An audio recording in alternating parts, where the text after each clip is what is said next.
بلوچستان کے حالات کو جو پورے ملک کے حالات ہیں، ہمارے صوبہ خیبر پختونخوا میں ہیں، یہاں پر بلوچستان میں ہے، حکومت کی کوئی رٹ موجود نہیں ہے، مسلح گروہ ہیں اور مختلف علاقوں میں اضطراب ہے، عوام پریشان ہیں، ان کی زندگی اجیرن ہے اور حالات اب ایسے ہیں کہ لوگ اپنے علاقوں میں، اپنے دیہاتوں میں، اپنے محلوں میں، اپنے گھروں میں محفوظ نہیں سمجھتے اپنے آپ کو۔ اپنے بچے اب وہ تعلیم کے لیے اسکول نہیں بھیج سکتے، محنت مزدوری کے لیے اور حلال کمائی کے لیے وہ اب ان کے راستے بند ہو چکے ہیں۔ تو یہ تمام حالات ہیں جو اس وقت ملک اس کا سامنا کر رہا ہے، لیکن ملک کو چلانے والے اس ساری صورتحال سے غافل ہیں اور کسی قسم کی کوئی ایسی قومی سطح کی پالیسی موجود نہیں ہے کہ جس میں سب مل کر ہم ملک کو اس بحران سے نکالنے کے لیے سوچیں، اور طاقتور قوتیں جو ہیں وہ اپنی طاقت کی بنیاد پر مسئلے کو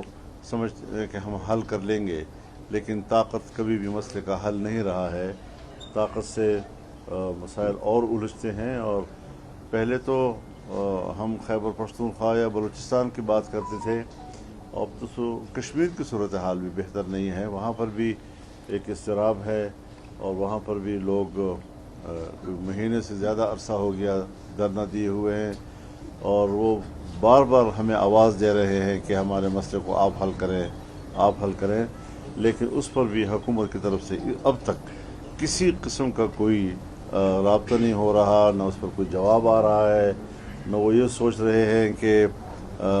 ہم کسی کو اس میں کردار ادا کرنے دیں۔ تو یہ ساری وہ چیزیں ہیں جو میں سمجھتا ہوں کہ اس وقت قومی سطح پر مشاورت کے محتاج ہیں اور ایک انصاف پر مبنی پالیسی بنانے کا تقاضا کرتی ہے۔ اچھا مولانا صاحب، پہلے جو ہے ہم دیکھتے تھے جمعیت علماء اسلام بلوچستان میں حکومت بنانے توڑنے یا بلوچستان میں کیا طاقت تھی جمعیت علماء اسلام۔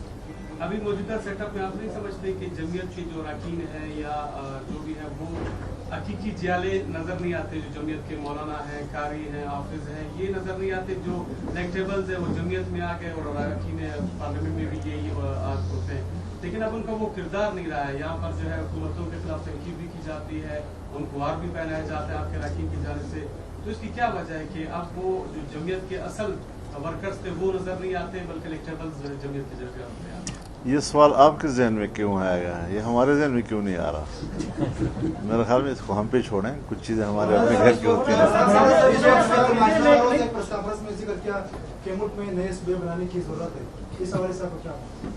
دیکھیے، نئے صوبے بنانا، نئے ڈویژن بنانا، نئے ضلع بنانا، نئی تحصیلیں بنانا، نئے ٹاؤن بنانا، یہ انتظامی معاملات ہیں، اور انڈیا میں بھی صوبے بنے ہیں، اور لیکن ہمیں اپنے ملک کی جو انتظامی ساخت ہے اس کو پہلے دیکھنا چاہیے، اس کو پورا مطالعہ کرنا چاہیے۔ نقوی صاحب ہمارے برخوردار ہیں، لیکن کچھ وقت سے پہلے بالغ ہو گئے ہیں۔ اب یہ معلوم نہیں ہے کہ انہوں نے یہ بات جو ہے وہ اپنی ذاتی کیپیسٹی میں کی ہے، لیکن اپنی ذاتی حیثیت میں بات کرنا کیسے ممکن ہے جبکہ وہ اس وقت ایک کابینہ کے ممبر ہیں؟ کیا وہ یہ کہہ سکتے ہیں، یا وزیر اعظم پاکستان یہ کہہ سکتا ہے کہ یہ میری آشرواد پہ ہوا ہے یا میری اجازت سے ہوا ہے، یا کابینہ یہ کہہ سکتی ہے وفاقی کہ یہ ہماری اجازت سے ہوا ہے، یا کسی اور طرف سے کوئی بات ہوئی ہو تو وہ بھی واضح کر دی جائے؟ کیا ملک اس بات کے لیے تیار ہے کہ صوبے بنائے جائیں؟